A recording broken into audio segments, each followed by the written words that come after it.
Being a pioneer is in our DNA, because we were the first to launch this type of product.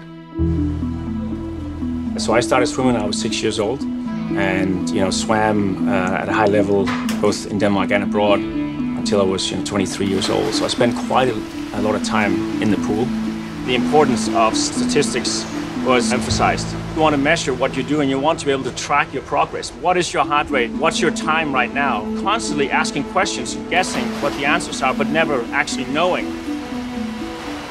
I mean, I was doing my MBA, and one of the courses I picked was entrepreneurship. And I pitched an idea for this swimming goggle with a sort of a display underneath the right eye, and with built-in sensors and a timer to solve the problem that I had in swimming that I had had for decades. Got great people came up to me, and we formed into a group which became Recon.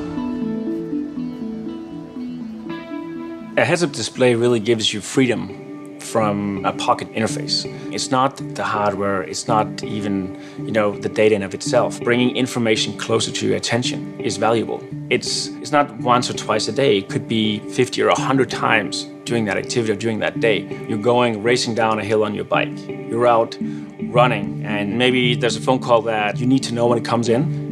Access to critical information in the moment.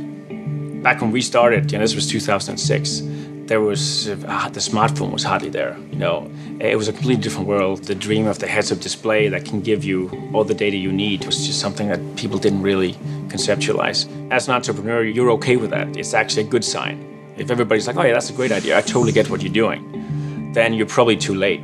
Of course, now we have the wearable sort of technology revolution. Of course, Google coming out with Glass as well helped us in terms of awareness. So we have a very multi-disciplinary team because we're making computers, we're making web apps and mobile apps. We have complex optics, and all this you have to put together in a coherent way so that you have a meaningful product to the consumer. We could have the best computer in the world, the best heads-up display. If it doesn't make you look better, or at least not worse, people aren't going to wear it. So we spend a lot of time on iterating, 3D printing, how does this feel, how does this look, is the weight balanced? There's quite a lot of things that need to actually be on your face for this to work.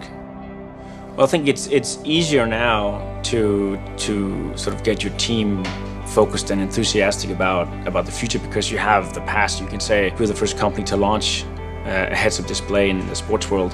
We're selling to Oakley, we're in the Apple stores all over the world. So there's a lot of pride, I think, within every employee at Recon. We're about being bold, thinking big, taking big risks, and not getting too influenced by what others are doing. It's not just about having the perfect technology. It's about building a platform that's scalable, so you can actually reach new customers in new markets relatively effortless.